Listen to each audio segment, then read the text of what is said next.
Last year's CanJam at Rocky Mountain Audio Fest was our biggest ever. This year's CanJam at RMAF is taking place October 10th through the 12th, 2014 at the Denver Marriott Tech Center in Denver, Colorado. And all indications so far suggest this one will be even busier. The entire Rocky Mountain Event Center ballroom where CanJam takes place sold out quickly this year, and so we extended the CanJam exhibit area out into the hotel atrium to accommodate additional CanJam exhibitors. In this episode of HiFi TV, we're going to show you some highlights of just some of the new products you'll be able to hear at CanJam this year, with a couple of first-time product announcements too. So, let's get started.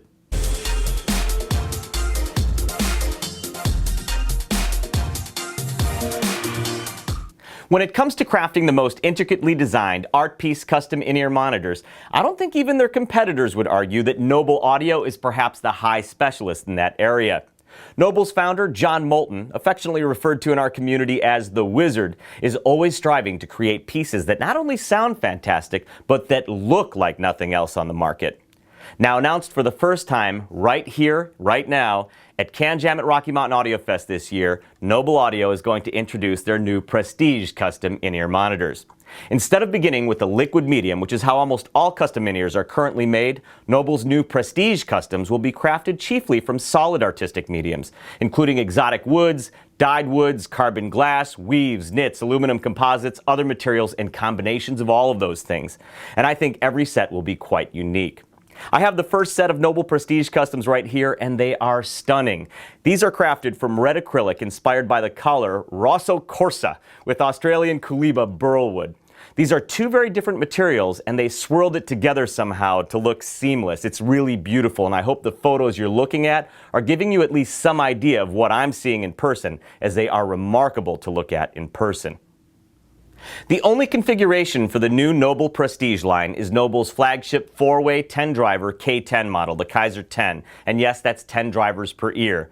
Now brace yourself, because prices for the Prestige models start at $25.99. And the Prestige set I'm holding here is priced at $27.99. For comparison's sake, the price for a standard non-Prestige custom K10 starts at $15.99. So yes, if you want the Wizard's finest work, you will have to pay for it. As for the sound, you can find member reviews of the K10 on headfi.org. In the interest of time, I won't be reviewing them right here and now. I will say, though, that the K10 is among the best customs I've heard so far, and I'll say right more about the K10 later. Other products Noble is introducing at CanJam this year include a universal fit version of the Kaiser 10, hand-finished to the same standards as their high-end custom models. There are a lot of people in the community who've wanted a universal fit version of the K10, and for $15.99, you'll soon have your wish. Noble will also be announcing the Noble 6C and 6S, that's custom acrylic and custom silicone respectively, starting in price at $10.99 and $14.99 respectively. Make sure to stop by Noble Audio's exhibit at CanJam at Rocky Mountain Audio Fest 2014, and your eyes and ears will be thrilled you did. For the second year in a row, Reed Heath Acoustics, better known as RHA, will be exhibiting at CanJam. A lot of you are familiar with them already, I'm sure, but in case you're not, RHA is known in our community for making affordable, high-performance in-ear headphones. Their MA600 and MA750 models have a lot of fans on HiFi. Recently, though, they announced a new model called the T10i, and if you're one of the lucky few chosen for the review program on HiFi, consider yourself lucky, because the T10i is a wonderful in-ear monitor and you're in for a treat. The RHA T10i has a very unique housing made of stainless steel, and it's made using a metal injection molding process that results in a very nice looking chassis with very soft organic lines. So it looks really soft even though it's made of stainless steel. It's a neat effect. Now, with its compact chassis and cable-up design, the T10i looks like it might have balanced armature drivers inside, but it actually uses one dynamic driver per side. The T10i also has a very nice interchangeable tuning filter system. There are 3 different tuning options with it, and swapping out the filters is very easy. With these filters, you can use the default reference setting, which is RHA's brand of perceived flat frequency response, intended to be used with all music genres. There's a black enhanced bass filter that emphasizes the low end while not sacrificing clarity, and RHA mentions that that filter might be particularly good with hip-hop, dubstep, and metal. The copper enhanced treble filter accentuates higher frequencies for a more lively, exciting treble response, and RHA suggests trying that one with jazz, a cappella, and acoustic music. Now, whatever music you listen to, play around with the filters, see what suits you best. I use both the reference and enhanced treble ones. The bass enhanced one isn't really for me, but it might be for you, and I love that we have the choice. Go by RHA's exhibit at CanJam at Rocky Mountain Audio Fest to try their T10i, and also to give all their other in-ear headphones a listen. If I recall correctly, Sennheiser's been to every single HiFi International meet and CanJam, and the tradition continues in 2014. This year, Sennheiser will be introducing their new Urbanite headphones, the Urbanite and the Urbanite XL. Have you seen the zany ad campaign online for the Urbanite, by the way? Search online for Sennheiser Urbanite ad. It's crazy stuff, but I love it. As Sennheiser describes it, the Urbanite headphones provide great sound, deep bass, and urban style on the move. It is a bass-heavier headphone to my ears, and as far as bass-heavy headphones go, both Urbanite models sound very nice to me. Sennheiser will also be showing the new Sennheiser Momentum in-ear. This is a wonderful new in-ear from Sennheiser with a rich tonal balance, but still with a detailed presentation. The bass on this is impactful, and its performance befitting expectations one might have from the excellent Momentum line. Of course, Sennheiser will have a lot of other great stuff for you to hear also, so be sure to give it all a listen at their exhibit at CanJam at RMAF 2014. Since HiFi's founding in 2001, Audizy's LCD2 has been perhaps the most talked about headphone in the over $500 category on our forums. As one of the headphones that drove the resurgence of the planar magnetic headphone category over the last several years, I think many of you, maybe even most of you, are already familiar with the Audizy LCD2. I bet you a bunch of you own it as well. Now, sometime after the LCD2 release, Audizy released their flagship LCD3, which went on to become one of my very favorite headphones. Last year, though, Audizy released two new models, the LCD-X and the closed-back LCD-XC, which were the first Audizy headphones to use a new Audizy technology called Phaser. Now, if you want detailed information on Phaser, what it is, what it does, go to Audizy's website, where they go into quite a lot of detail about Phaser. Anyway, even though those first two Phaser models were a little less expensive than the flagship Audizy LCD3, the open-back LCD-X, to my ears, moved into position as Audizy's best headphone.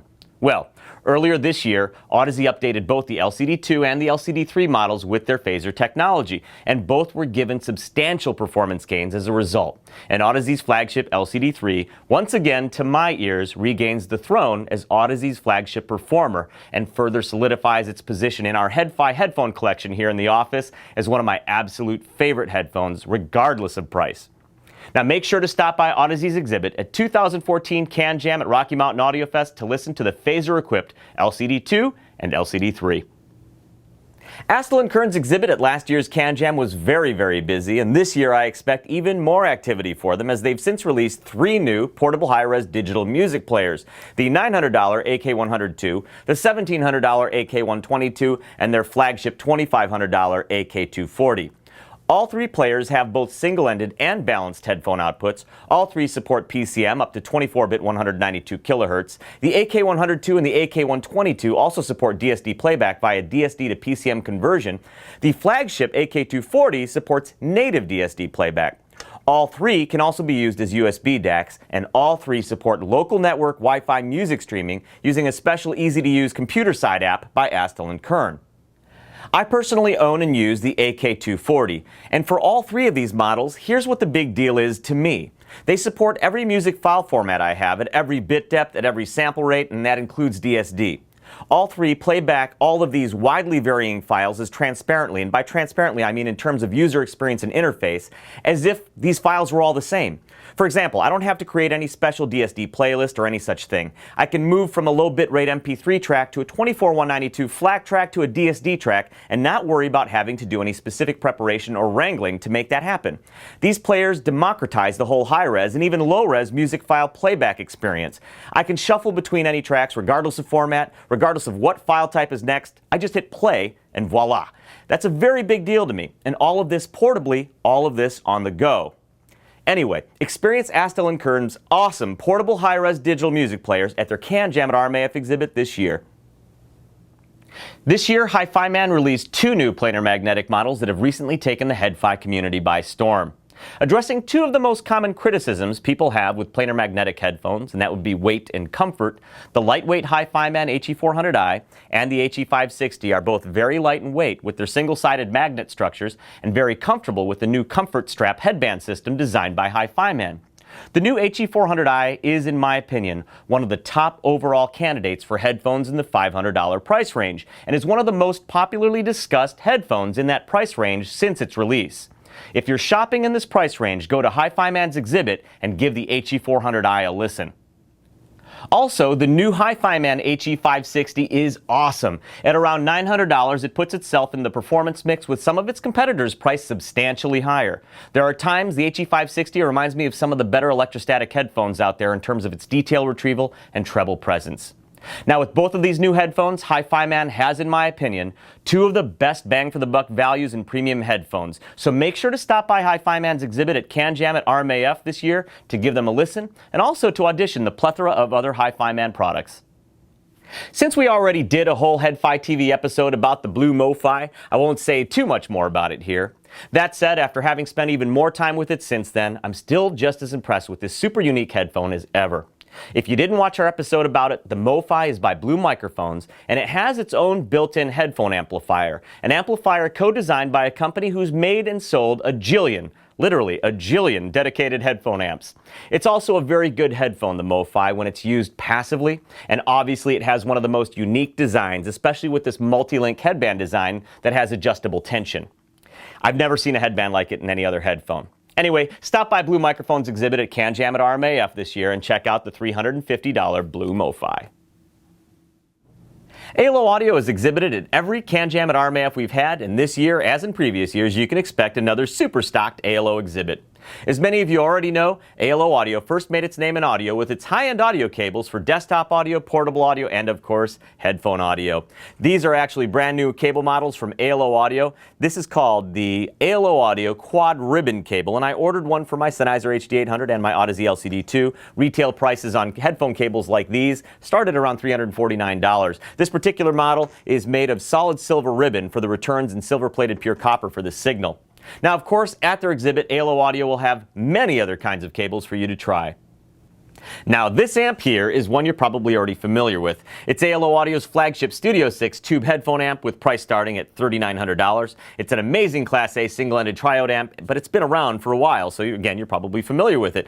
What is brand new, though, is this. It's the ALO Audio Studio 6 phono stage accessory unit priced at $1,849. You see, the Studio 6 amp was designed ahead of time with this phono stage in mind, even though the phono stage hadn't been made yet. So the Studio 6 amp came pre-designed to deliver highly filtered power directly to this phono stage, which is now just being released. This is not a standalone phono stage. This is purpose-built for Studio 6 owners and is available in black or silver to match the Studio 6 amp, as you can see right here in silver. The Studio 6 phono stage's tube complement is two 12AX7s and one 6SN7. It uses 3 stages of Class A triode amplification per channel with no feedback anywhere in the circuit. Has a separate multi-stage power supply filtering chain for each channel and is designed to work with a wide range of moving magnet and high output moving coil cartridges. There's a 3-position input load switch, and ALO designed it with an emphasis on super clean and extended bass performance. This phono stage just arrived and I haven't had time to get a vinyl rig on it, so for me, that'll have to wait until maybe CanJam? Come with me to ALO Audio's exhibit at CanJam at RMAF 2014 and let's audition it together. Over the last several years, I've become more and more a fan of wireless over-ear headphones. My lifestyle nowadays is certainly more mobile than stationary, and because of this, I'm always on the lookout for good wireless headphones, and I've found some wonderful choices from Sennheiser, Sony, and Philips. Well, add Koss to the list. Just the other day, Koss announced their new BT540i Bluetooth headphones. They sent us one, and it's very nice. The BT540i uses all new Koss drivers, and the sound quality puts it in the company of some of my other favorite Bluetooth over-ears. The BT540i's internal lithium-ion battery is charged with a micro USB cable and provides more than 8 hours of listening from a single charge. If the battery does run down on you, though, the BT540i can also be used passively with the included audio cable. Also, one thing I like about it is that the controls are very intuitive, with a dedicated button or switch for just about everything on it, so you don't have to do weird press and hold combos to get a function to work. Also, I like its style.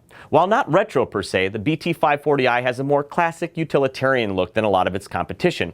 And I think it's safe to say that there are a lot of people with more conservative personal styles that would appreciate the more understated styling of this new Koss. It also folds flat and comes with a nice carrying case. Now, don't let the BT540i's more conservative styling fool you, as it's also high-tech equipped with aptX and NFC. It also has a dual microphone setup that reduces background noise to the person you're talking to, and those I've talked to with it on said my voice sounded nice and clear through the BT540i's mics.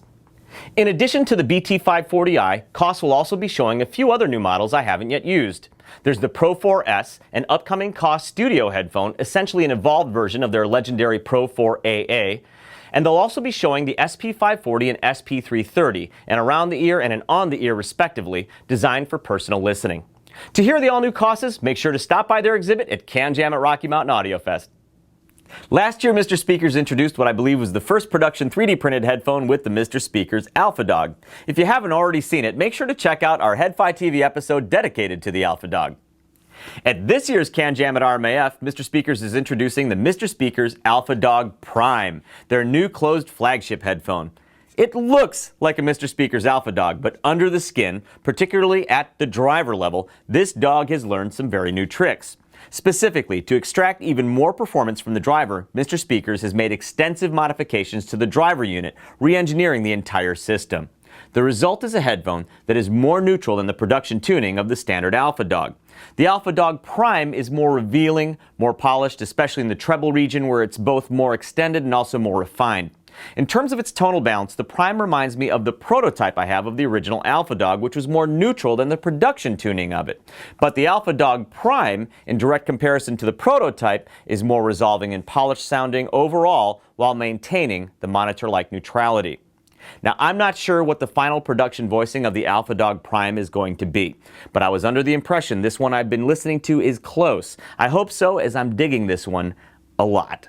I believe the Mr. Speakers Alpha Dog Prime will retail for $999, and you should definitely stop by Mr. Speakers' exhibit at CanJam at RMAF this year to hear this new beast of a closed headphone. Exciting stuff.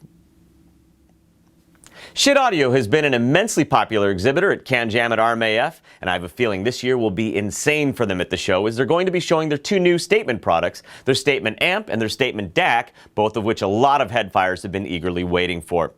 The Ragnarok, which they call an intelligent amplifier for headphones and speakers, is their new Statement Amp. I ordered one, and it is the most versatile headphone amplifier I have ever used, and I have used a lot of headphone amplifiers in my time.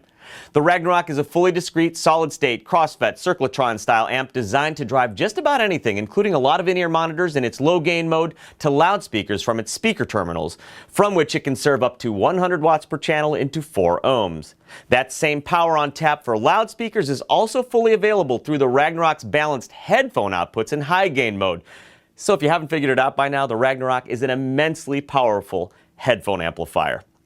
What's amazing about the Ragnarok to me then is that with the same amp I can drive some of my in-ear monitors or my KEF LS50 loudspeakers, with the Ragnarok not sounding out of place in either of those roles or any role in between.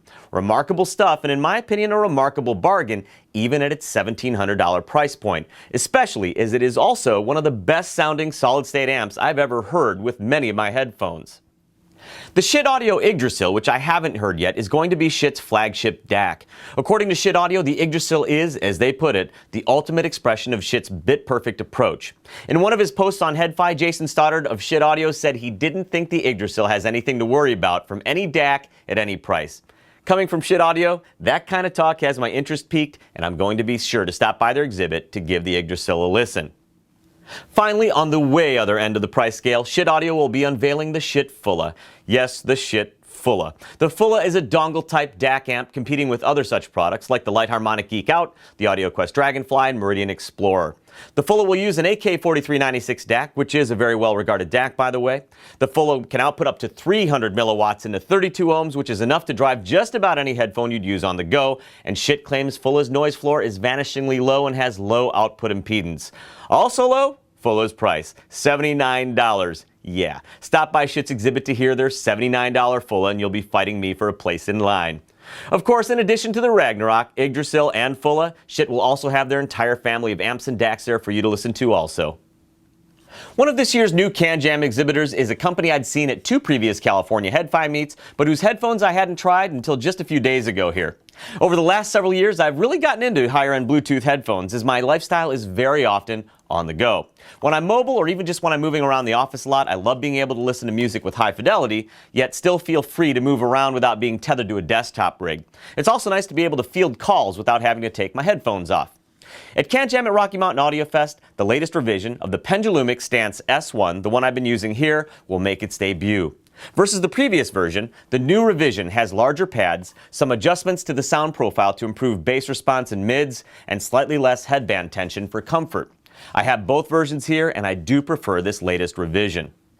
The Pendulum Stance S1 is a beast of a performer for a Bluetooth headphone. Its fidelity among the best I've yet heard from a Bluetooth over-ear.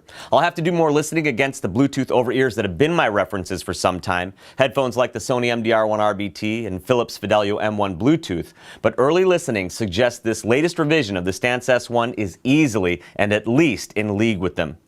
The Stance S1 is also one of the stronger performers in terms of its microphone for outgoing voice quality for phone calls, and for me that's also a very big deal because I'm on the phone a lot. The Pendulum Stance S1 is equipped with Bluetooth 4.0, aptX, a built-in lithium-ion rechargeable battery that provides up to 18 hours of listening time, and the cool option of inserting backup AAA alkaline batteries for another 12 hours of listening time for particularly long trips between charges. I also love the Pendulumic's multifunction volume knob. It's a very unusual thing to see nowadays, a proper volume knob on a headphone like this. Pendulumic will have both versions of their Stance S1 at their exhibit, so you can compare them for yourself. It's possible some of you may prefer the previous version, which is still currently available in limited quantities. For me though, the latest version is my choice, and it's such a killer deal at only $199. Stop by Pendulumic's exhibit at CanJam at RMAF this year to try their Stance S1 Bluetooth headphones. Last year, Phostex decided to show an early prototype of their new planar magnetic headphone at CanJam before the headphone was even given a name. Since then, it has gone through a lot of development, and it has also earned the name Phostex TH500RP. The TH500RP is a sort of melding of Phostex's long-standing planar magnetic expertise with the design philosophy and flair of their flagship dynamic Phostex TH900.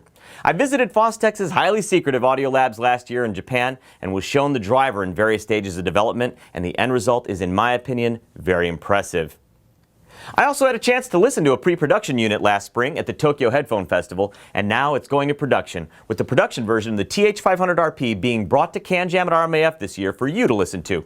Make sure to stop by Phostex's exhibit to give it a listen.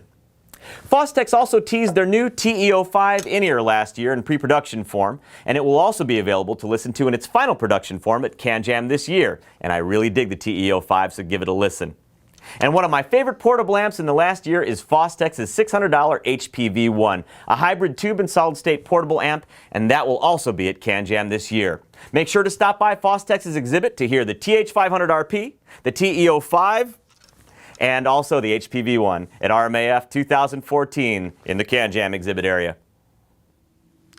At CanJam at RMAF this year, Woo Audio will be showing a prototype of the upcoming WA8. This is not a WA8, by the way. They're not out yet. It's upcoming. This is a WA7. But what is the WA8? What will it be? It's what I and other Woo Audio fans have been wishing for from Woo Audio for years. And I'm talking about a portable amp, Woo Audio style. And by Woo Audio style, I mean tubes.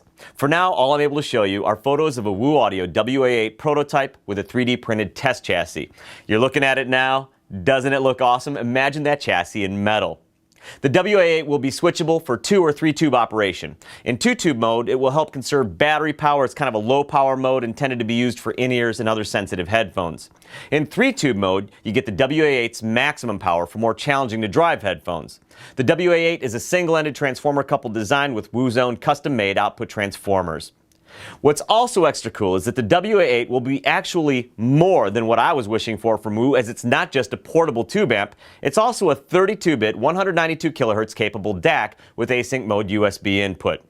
When the WA8 is finally out in production form in 2015, we'll cover it here on HiFi TV, and I may be first in line to order one. In the meantime, in addition to all their other amazing tube amps like this WA7 DAC amp, Woo Audio will be showing the WA8 prototype, perhaps in an aluminum chassis by then, that you'll be able to check out and listen to for yourself. By now, you've probably heard of Light Harmonic, also known as LH Labs, and their geek line of DAC products. Their crowdfunding campaigns have become things of audio industry legend. At CanJam at RMAF, LH Labs will be showing their immensely popular Geek Out dongle-type DAC amp combos available in various configurations up to a raging 1,000 milliwatts of output and with support for PCM up to 32384 and DSD up to DSD 128. They'll be showing the latest firmware update of the Geek Out, which enabled a minimum phase digital filter as well as other improvements. LH Labs will also be showing a specialized version of Geek Out dedicated to IEMs or in-ear monitors. I haven't used that specific model yet, but there's one on its way to us here. One thing that many of you LH Labs fans are going to be super duper excited about at CanJam at RMAF is this. Yes, this is the long-awaited LH Labs Geek Pulse. It's the desktop geek product by LH Labs, which supports PCM up to 32384 and DSD up to DSD 128. It also features a minimum phase digital filter and, as LH Labs puts it, the best analog out possible. The Geek Pulse's digital inputs include USB 2.0, Toslink optical, and 2 RCA SPDIF inputs. Its analog output stage is pure Class A. The Geek Pulse models will start at $1199 and can reach up to $2,199 depending on configuration and options. The Geek Pulse supporters have been eagerly devouring any news of the Geek Pulse they can get, and now at CanJam at RMAF, they'll be able to see, touch, and most importantly, hear it. LH Labs will also be showing the Geek LPS, which is an optional linear power supply product from LH Labs to upgrade power to your geek gear. The Geek LPS products range in price from $999 to $1,599 depending on configuration. Make sure to visit the LH Labs exhibit at CanJam at RMAF this year to get your fill of geek and to finally get a listen to the Geek Pulse. Moon Audio always comes to CanJam at RMAF with a huge amount of gear from many different manufacturers. One of the highlights you can expect to see and hear at Moon Audio's exhibit is the new iCube V5 portable DAC and headphone amp. The iCube line of amps started many years ago, and the upcoming iCube V5, which I'm holding right here, continues the tradition of iCube's Class D amplification with a re-engineered output stage designed for driving even challenging to drive headphones like the Sennheiser HD800. Also, the iCube V5's built-in DAC now decodes PCM up to 32384 and also supports DSD. The iCube V5 will retail for $699, and Moon Audio will have this at CanJam this year. Perhaps the most talked about DAC amp on HiFi right now is the Chord Electronics Hugo. The Chord Hugo is currently one of my reference DAC amp combos, and it is my current reference portable DAC amp combo. I've gone to several meets with my Hugo, this is mine, and the response to it has been almost universally gushing. As popular as the Chord Hugo is on our forums, there are still many people who haven't heard it and who are anxious to get their ears on it. And Moon Audio's exhibit at CanJam at Rocky Mountain Audio Fest is an ideal place to give it a listen, as Moon Audio always has a bunch of different headphones that you can try with all the different gear, including the $2,500 Chord Hugo this year. And one of the upcoming products that I'm most excited about at CanJam at RMAF this year is a new tube headphone amp designed by Dennis Had, who, as far as I'm concerned, is an audio legend, the founder of Carry Audio. It's called the Inspire IHA1, and it's an all-tube design using 6 SN7 dual triodes, special hand-wound air-gapped output transformers, and tube rectification with 5Y3, 5U4, or 274B type tubes. The Inspire IHA1 has both a balanced output via 4-pin XLR jack and a standard single-ended quarter-inch headphone output. The IHA1 I'm showing you in these photos is priced at around $1,600, but there will be different tube and volume control options that you'll be able to choose that could drive the price up.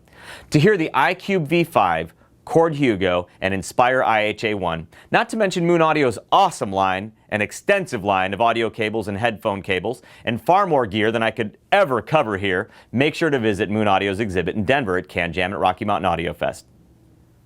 Oppo was the biggest surprise for me at last year's CanJam, and they weren't even an exhibitor then.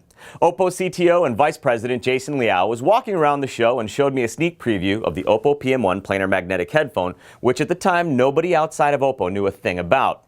Then he gave me permission to post about it the following day, and the news took the audio world by storm. It was a pretty fun day to see the response. Now since then, the $1,100 Oppo PM1 has become a big hit of a planar magnetic headphone. It shook things up by providing high-end sound with fold-flat portability and a lightweight comfort. It's very light. Now later, Oppo released the $700 PM2, which brings the PM1's audio chops, design, portability, and lightweight, but with a few less fancy bits and pieces, and so for a much lower price.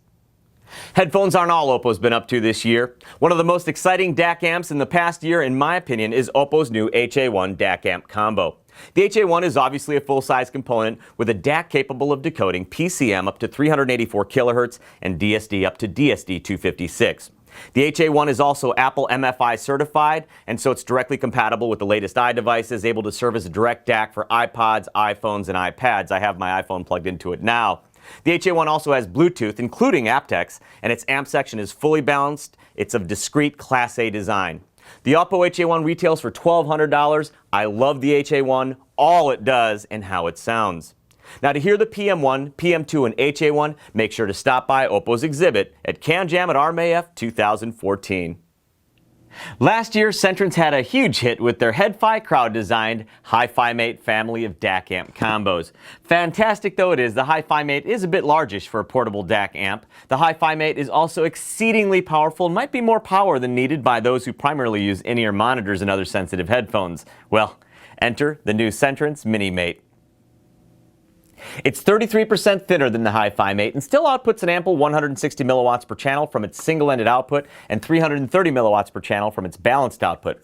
Designed with IEMs or in-ear monitors in mind though, the Mini Mate is drop-dead silent with even my most sensitive in-ears.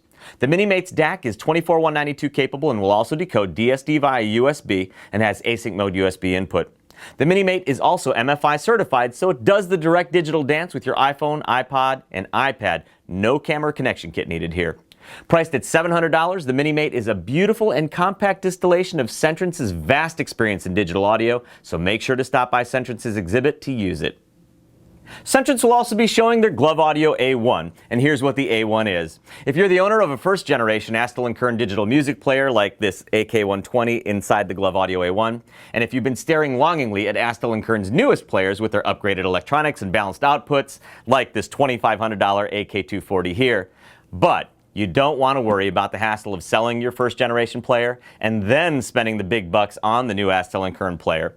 Well, if that's you, then you look at this. It's the Glove Audio A1. You slip your first-generation Astelin Kern player into it, and you have an awesome outboard DAC and a balanced headphone amp in this tidy package. The Glove Audio A1 is priced at $600, so bring your first-generation Astelin Kern player with you to their exhibit and try it for yourself. Now, of course, Centrance will have their full family of products at their exhibit, so make sure to stop by and visit them. I always love seeing established audio companies, particularly those who've earned sterling reputations over the years, entering our end of the audio world. Back before PS Audio had made their first power regenerator, a product category that would go on to become what they became most known for, I was a college student working in a hi-fi store selling PS Audio gear. So this year, eons after my college years, it was exciting to see PS Audio create a new headphone amp called the Sprout. Well, it's actually more than a headphone amp. It's a DAC with async USB too. And it's actually more than a headphone amp and DAC. It's also a speaker amp. Speaker terminals. What's also cool is that it has Bluetooth and aptX, which uses the Sprout's internal asynchronous DAC. It also has a phono input for you vinyl enthusiasts. Sound cool? It is. I dig my Sprout, and it's so compact. The Sprout's headphone amp has low output impedance and is intended to drive most any kind of headphone. It can output up to 500 milliwatts into 16 ohms and a robust 425 milliwatts into 300 ohms. The Sprout speaker amp can output up to 50 watts per channel, and I've used it with my amazing KEF LS50 loudspeakers, which the Sprout drove quite nicely. The price for all this? $800. Check out PS Audio's exhibit at CanJam at RMAF 2014 and ask to hear the Sprout. MIT Cables is going to be exhibiting at CanJam at Rocky Mountain Audio Fest with their new headphone cable called the Vero. Now, I don't have too much more information about the Vero yet, but they did send me one for the Odyssey, and they're going to make them for a variety of headphones, I believe. I don't have a lot more information about them, just the cable, which I guess is what's most important. And so far, it's very nice. I just received it, though. Now, for those of you not familiar with MIT Cables, they've been making high-end audio cables for over 25 years, and now they're moving into our space, which I think is pretty cool. Stop by MIT Cables exhibit at CanJam at Rocky Mountain Audio Fest to check out their new Vero headphone cables. It's not often Sony releases a new flagship headphone, so when they do, it's big news around here. Very recently, Sony announced their new flagship headphone, the Sony MDR Z7. With huge 70mm aluminum-coated liquid crystal polymer drivers, the closed, and I'm not sure if it's closed or actually semi-closed, MDR Z7 has fantastic imaging for a headphone that doesn't have an open back. The MDR Z7's tonal balance is rich and detailed, and to my ears, it's a very resolving headphone, and it has moved into a small group of my favorite dynamic headphones alongside far more expensive headphones we have here.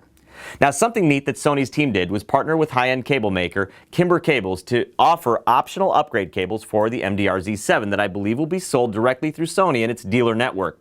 Now, I think the US price of the MDR Z7 is expected to be around $700, and in my opinion, if that's the price, it's well worth it. It comes stock with 2 sets of cables, a standard headphone cable, and a balanced headphone cable designed to work with Sony's new PHA-3. What's the Sony PHA-3? Well, it's a new portable DAC amp combo that Sony also recently announced. It has a 32-bit, 384 kHz capable DAC that also supports DSD. The PHA-3 also has both single-ended and balanced outputs, outputting around 100 milliwatts per channel in single-ended mode and 320 milliwatts per channel in balanced mode. I haven't received any specific pricing information for the PHA-3 yet, but you can ask about it at Sony's CanJam exhibit. Sony also recently updated the popular Sony MDR-1R with a new model called the MDR-1A. They look almost identical, but the new Sony MDR-1A, like the MDR Z7, has aluminum-coated liquid crystal polymer drivers, and it also has an updated sound signature. I only did brief comparisons so far, but the MDR-1A sounds like it has more low bass than the MDR-1R, so there is a richer bottom end now. And the MDR-1A's treble response sounds like it has more shimmer, and the treble just seems better fleshed out on the new model, which gives this newer model, this MDR-1A, a leg up as far as I'm concerned. There have been changes to the ear pads too, with the newer pads being thicker, which does change the feel a bit. I think the older ones are slightly more comfortable, but the MDR-1A is still a ridiculously comfortable closed headphone. Check out Sony's exhibit at CanJam at RMAF 2014 to hear the MDR Z7, the PHA-3, and the MDR-1A. Sony also recently announced a bunch of other new audio products at IFA in Germany, so I hope they'll have some or all of that new gear at CanJam too. Until they asked to exhibit at CanJam at RMAF this year, I didn't realize that RBH Sound also makes headphones. They're known mostly for their loudspeakers. At CanJam at RMAF this year, RBH is going to be showing their EP1 and EP2 in-ear headphones. Both are essentially the same model, with the EP2 adding an inline microphone control module for use during phone calls. Both models use a single 13mm full-range dynamic driver per side. Both have nice aluminum housings and seem well made to me. They also sound quite nice with impactful bass and a nicely balanced overall sound. The EP1 is priced at $149 and the EP2 at $179. RBH Sound will also be showing their upcoming EBSB Bluetooth in-ear headphones. I have them here, but I don't have any of their technical specifications. I can tell you, though, that they sound excellent for a set of Bluetooth in-ears and provide around 5 to 5.5 hours of listening per charge. If you're looking for a super compact, very nice sounding wireless headphone, stop by RBH Sound's exhibit and listen to the $179 RBH EPSB. Oh Bravo will be at CanJam at RMAF this year, and they're as new to me as they probably are to you. They'll be coming to CanJam this year with their headphones, both of which have unique driver complements. I believe they have 2 models. Both are coaxial two-way designs. The $1,600 HRIB1 incorporates a ribbon tweeter and neodymium driver, and the $1,900 HAMT1 has an air motion tweeter, which is where the AMT comes in, and a neodymium driver. Both have nominal impedance ratings of 56 ohms and both have rated efficiency of 115 decibels. They certainly look cool, but like you, I'm going to have to wait until CanJam at RMAF 2014 to hear them for myself. Let's discuss our thoughts about those Oh Bravo headphones after CanJam, though. IFI has been getting a lot of attention lately from the HiFi community as the community helped IFI crowd design one of their latest products. And the resulting product, the IFI Micro I DSD, has been met with a lot of excitement. I have an IFI Micro I DSD here, and it is crazy versatile. The Micro I DSD is a portable DAC amp combo that can decode PCM up to 768 kHz, DXD, and DSD up to DSD 512, all natively. There are several selectable filter settings, crazy amounts of gain control for dead quiet operation with even my most sensitive in-ears, and power all the way up to 4,000 milliwatts peak for hard-to-drive headphones. The amp's output impedance is also very low, lower than 1 ohm. The Micro I DSD does all of this for only $499. So if you're in the market for a portable DAC amp combo, you have to put the IFI Micro I DSD on your list to audition. And if you're at CanJam this year, you have to stop by IFI's exhibit to check it out. IFI will also be showing their new Retro Stereo 50 system, which is their all-in-one tube stereo system. Though it looks retro, it has a DAC capable of decoding up to 768 kHz PCM and DSD up to DSD 512.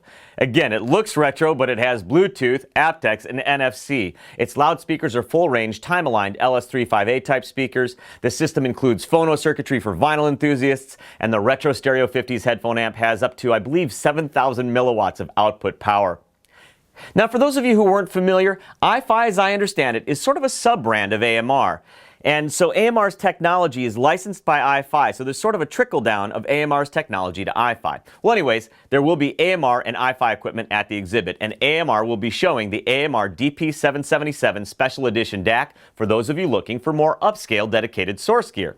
The DP777 SE is essentially two converters in one for Redbook CD, one for high res, with the DP777 SE's logic automatically selecting the proper converter during playback. The DP777 SE also makes use of tubes with a new old stock 6N11 amplifying and purifying the high-def SPDIF signal. There are also two new old stock GE5670 valves performing analog amplification and output buffering duties. The DP777 SE supports up to 32192 and can also serve as a full-function analog line stage. There's a lot more to it, but I'm completely out of time, so you'll have to visit the AMR and IFI exhibit to listen to the $5,500 AMR DP777 SE and all that IFI gear. Again, CanJam is taking place October 10th through the 12th, 2014 at Denver Marriott Tech Center in Denver, Colorado. For more information, visit www.canjam.org, which will take you directly to our CanJam discussion on HiFi. Thanks for watching, and I'll see you guys in Denver.